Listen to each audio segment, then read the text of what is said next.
In a country like Sri Lanka, which is both a democratic country as well as a developing state, as well as an industrial state, I think strong labor laws are important. That the relationship between employer and employee in any workspace is not equal. The employee is always more powerful than the employee. We need to have strong labor laws which protect workers, which protects employees from the excesses and the abuses of the employer. Local employers have insisted that our country does not have this pay. If an employer hires a worker, somehow they think that they don't have the right to fire the worker. So they have been pushing for this hire and fire system inside our labor laws. This hire and fire system, which is extremely detrimental to the employment security of the worker. In the free trade zones, in the private sector, this is already happening. Trade union leaders and trade union organizers are constantly dismissed from work. It is done illegally. We are here once again with a GenPodcast session. So today, once again, we are going to speak on a very trending current topic which has been discussed for a while. That is the labor reforms. I think it's a very trending topic, and it's also very a needed topic at this time to be discussed. So therefore, we thought we would include this theme today at the GenPodcast. And we have with us someone who has been speaking about this topic and raising a lot of questions around this topic.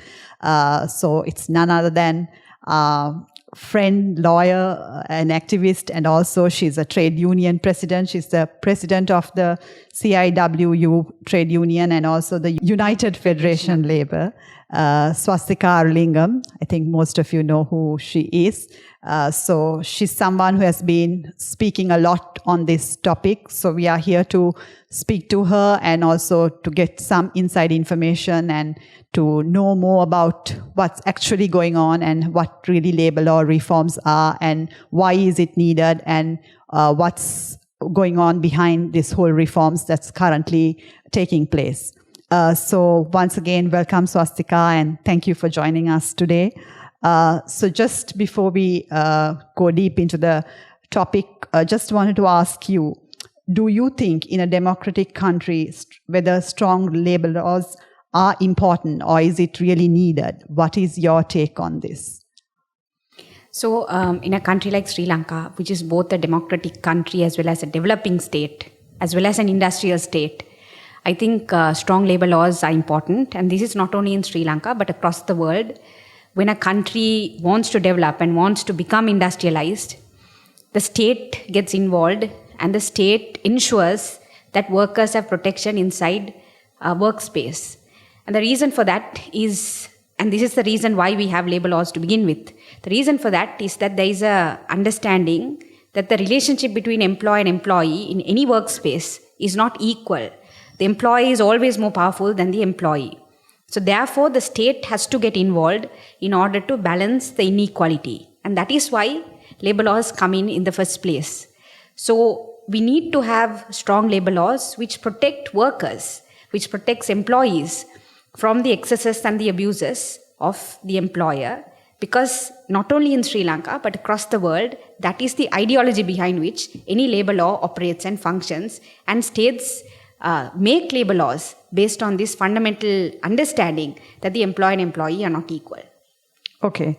So going further, do you think the current existing labor laws do protect the employees? Do you think that it is sufficient or whether there are gaps? What is your take on that, the current existing labor laws?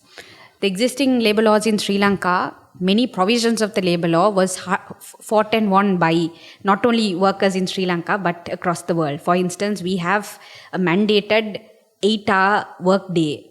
And if a worker is supposed to work beyond that, the employee is supposed to shall pay overtime payment.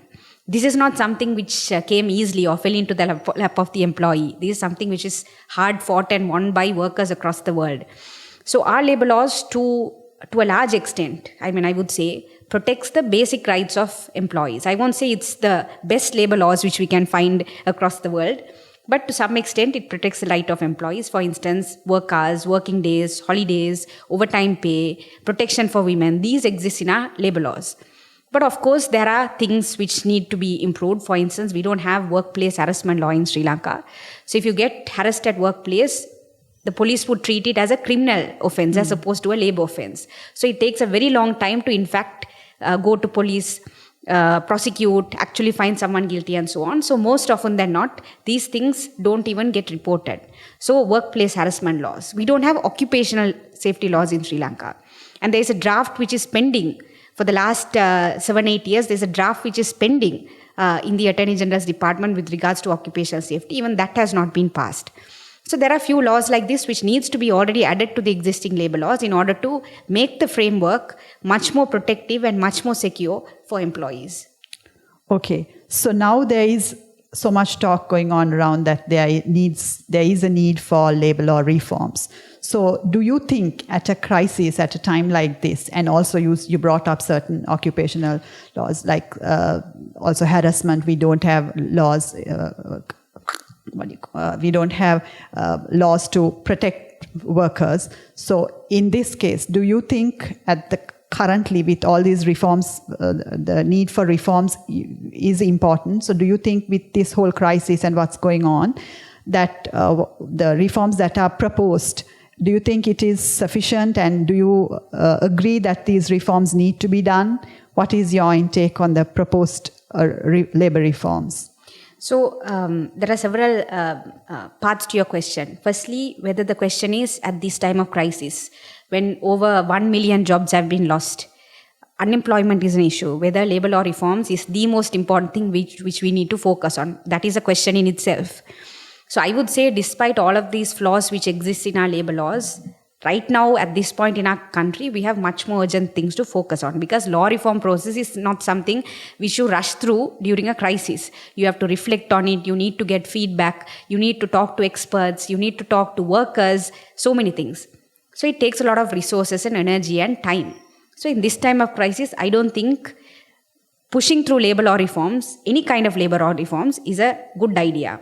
But if government thinks, there are gaps in the legal framework or whatever, then there are already discussions which have been going on for, as I mentioned before, on this anti-harassment, occupational safety, better protection for trade union rights and so on. So these are discussions which already have been happening within a tripartite body. So these are things which the government could have bought in, which would not have, they would not have to start from scratch, and because these discussions have already been happening.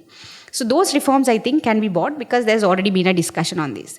But what the government is doing with the current labor law reform process is that the new minister, Manush Nanekara, is kind of creating this perception that he has come in and he has to drive this labor law reform process, which is unheard of, which is novel and new and all these kinds of things, and entirely pushed by this very backward thinking employers lobby. Mr. Manush Nanekara is rushing through this new labor law reform process, which is going to be very, very detrimental to workers, particularly in this time of crisis when workers are losing jobs at a rate and unemployment is an issue. And instead of dealing with those, Mr. Manush Nanekara is bringing labor laws which are detrimental in the long run to Sri Lankan workers. Okay, so now you said already discussions have been going on and there are drafts, also certain proposals made. So can you explain, if not otherwise, how would a labor law reforms, how would it be done? Generally, what's the process? How do you follow through? What's the process? Who gets involved? Could you explain a little more in a general perspective how it happens? So in Sri Lanka, the normal lawmaking process is, I would say, much more ad hoc than when you make laws for labor laws and labor policies. And the reason for that is all laws should go through the cabinet, get a cabinet approval and so on. There's a process to be, then it goes to parliament, the Supreme Court and so on. But the initial concept of the law comes from various sections of society, and there is no formal structure to determine this. But in terms of the labor law, we have something called the National Labour Advisory Council. This has been was established in 1994. And this is a unique body where the trade unions, the employers and the government sit together and they come together on a consensus on labor policies, labor laws, labor reforms and so on. So usually just even before a labor law comes to the cabinet, this National Labour Advisory Council had this very rounded and holistic discussion on labor policies and labor law, particularly labor law, and then only it comes out and then it goes to the cabinet and so on. So this has been a very, I won't say National Labour Advisory Council is the most ideal space. For instance, until 2021, there was not a single women representative in the National Labour Advisory Council.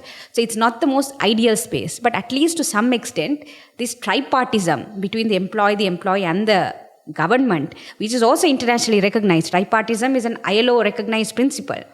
So that was followed until most recently when it comes to labor policies and labor law reforms.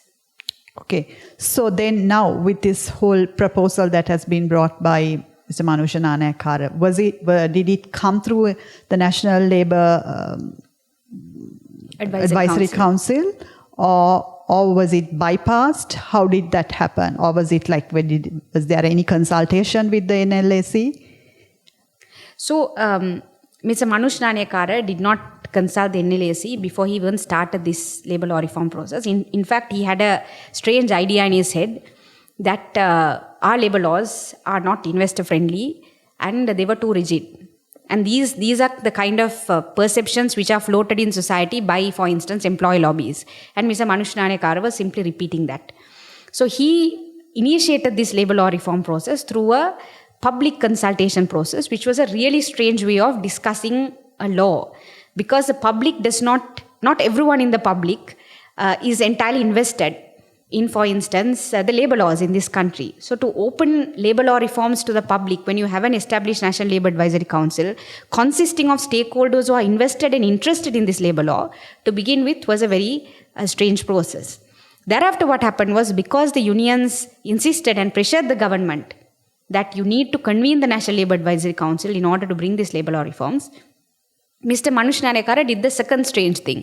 He removed 4 independent private sector unions from the National Labour Advisory Council and convened the National Labour Advisory Council. But the initial draft, which was released by the ministry, which was entirely in Sinhala, it was only released in Sinhala. To date, there is no Tamil draft. The initial draft did not come from a discussion or even a request from the National Labour Advisory Council. So it was something which was initiated by the Labour Minister, a very ad hoc process. To date, we don't know who asked him to initiate this labor law reform process, which is completely getting rid of 13 labor laws which have protected the rights of workers. So there is no basis or no rationale on which this labor law reform process have been initiated to begin with. And of course, it has violated the set process which Sri Lanka has been following since 1994.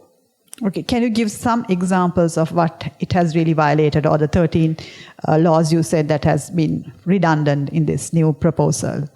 So for a long time, for a considerable amount of time, local employers, I insist on saying local employers because this is not coming from anywhere else. Local employers have insisted that our country does not have the space. If an employer hires a worker, somehow they think that they don't have the right to fire the worker. So they have been pushing for this hire and fire system inside our labor laws. So this current proposed labor law, in fact, introduces this hire and fire system, which is extremely detrimental to the employment security of the worker. Before this, what our laws had was, if you hire a worker, you can fire a worker on disciplinary grounds, and disciplinary grounds is very broad. For instance, if you continue to fall asleep at work, the employer has a right to fire you on incompetence. Incompetence is also a kind of disciplinary issue. So employers already know that these things exist in our law. But what the employers do not want to recognize is that our law also protects against arbitrary dismissal. For instance, an employer cannot fire me if he does not like my face. Or an employee cannot fire me if I make a complaint against my management for harassment and the next day he can't pay a compensation and fire me. Or an employer can't fire me if, for instance, I join a trade union and he does not like the trade union, then he can't fire me legally. But with the coming of this fire and hire system, with the coming of this system where an employer can arbitrarily terminate you with a little compensation, what is going to happen is that any amount of harassment at workplace, whether it be harassment for joining a trade union or workplace harassment, employers are going to be able to fire workers even when such incidents take place in the workplace. So that kind of freedom is given to employers in this labor law reform process. So that is one thing.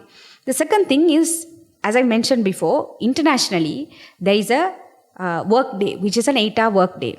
If you work more than 8 hours, then you need to pay overtime. The reason why you have 8 hours is the rationale goes 8 hours work, 8 hours sleep, and 8 hours of leisure time. So that's why you have this 8-hour work. And some countries have even reduced to 6 hours. But no country which is concerned about the well-being of workers have ever increased the time period for a work day above 8 hours without paying overtime. Now, the current labor law also proposes this very interesting concept where the employer and employee can agree on and increase the work day to 12 hours work day. Now, you and I know that when you go to a employment place, I don't have the right to discuss and negotiate with the employer on how many hours I can work, when I can work, and when I can come to work, and so on. It is already decided by the employer, and all I can do is I can agree to the terms or just leave the workplace. So this interesting concept of an employer and employee can discuss and increase the work hours up to 12 hours and so on. That kind of interesting thing is being introduced. And any person with a semblance of work experience would know that this is going to lead to 12 hours work day where an employee will be forced to work 12 hours if the employee wants. In addition to that, they're also introducing something called part-time work. Now, part-time work already exists in Sri Lanka. It's not that we didn't have part-time work. But what they want to say is that they want to introduce part-time work. And through that, what they're trying to do is to remove many obligations which the employer has, particularly towards women. So part-time work introduced through this way in the current labor law draft, what I can see is that women are going to be pushed into part-time work so that employers are not burdened with paying maternity benefits for women. So this is the part-time work, the way it is being introduced in this draft. What I can see is this is going to be directly detrimental to women and also to children. The rationale for bringing this kind of part-time work, they're saying is, students can do part-time work. They have followed this American system where students are doing. So in the United States, we don't have the right to free education, the right to free health and so on. So students are forced to do part-time work. But in Sri Lanka, we have the right to free education. We have a push towards the state pushing children to attend school as much as they can. So within this context, when you bring part-time work, and given the fact that poverty levels are increasing in Sri Lanka because of this crisis, you're going to find a lot of children, particularly from poorer backgrounds, going into this part-time work. So this kind of system is also, this current labor law draft is also encouraging child labor. And apart from all of this, one of the things which the labor minister keeps pushing is that he keeps saying this promotes equal rights for women because he says night work is going to be allowed for women. So apart from the whole issue of night work, like night work itself, whether it is good for health or bad for health is a different debate altogether. But we already had night work in Sri Lanka for women. What we also had was we had protection for women when it comes to night work. Now this labor law draft is removing the protection given for women, increasing the number of days which a woman can engage in night work, when even for men, the state should consider reducing the numbers of day an employee can engage a man in a night work, because night work is bad for health. If you go and speak to factory workers, they'll tell you if you work one day, then for 2 days you need rest. That is the amount of toll it takes on your body. But none of these things have been taken into consideration with this new labor law draft. And the last and the most significant thing is that this labor law draft spells the end to any kind of trade union efforts which can take in industrial places. And the reason for that is that currently the threshold to form a union is 7 workers. This labor law draft increases the threshold for forming a union to 100 workers. And the other thing which this labor law draft does is, with this fire and hire, what's going to happen is that when employees decide to form a trade union, the employer is going to select the main leaders in the trade union and they're going to fire them with compensation.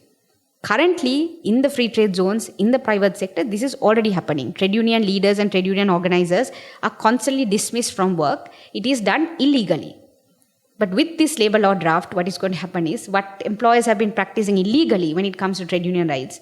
Now this new draft is going to legalize it. So in the future, we will see less and less new trade unions being formed, more women being pushed to night work, maternity benefits being dismantled, child labor increasing, and workers are going to be exhausted because the work day, the 8-hour work day protection is removed in this new labor law draft. Okay, I think so. It was very clear the way you explained. I think it's clear to our viewers also why currently what's going on, why these labor law reforms are needed. If so, what kind of labor law reforms are needed. So I think coming from a trade unionist and an activist who always stands for the right of people and especially for the workers. So I think it's a lot of things to think through and ponder. And I think we had a lot of inside information. So thank you very much, Swasthika, for joining us, for your inputs, for your valuable thoughts. Hope to see you again. We'll come back with another interesting current topic. Hope to see all of you all once again with another Gen podcast series.